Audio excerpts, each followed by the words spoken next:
কেমনে তাকে আমি সৃষ্টি করেছি? মায়ের বক্ষ পিঞ্জর থেকে, বাপের পৃষ্ঠ থেকে সবেগে নির্গত এক ফোঁটা নাপাক পানি দিয়ে আমি আল্লাহ মানুষকে সৃষ্টি করেছি। বান্দর থেকে নয়, ওরাংউটাং থেকে নয়, সিম্পাজি থেকে নয়, মানুষের অরিজিন মানুষ।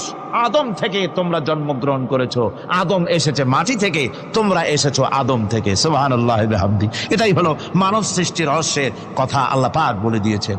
অন্যত্র আল্লাহ বলেন, ইন্না খালাকনাকুম মিন তুরাবিন সুম্মা মিন নুতফাতিন সুম্মা মিন আলাকাতিন সুম্মা মিন মুদগাহ।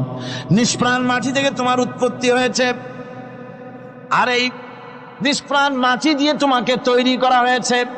এগুলি মাতৃগর্ভের ভিতরে গিয়া নাপাক পানি ফোঁটা জমাট রক্ত হয়েছে, গোশত হয়েছে, তারপরে মানুষের আকৃতি দিয়েছি, আর এরপরে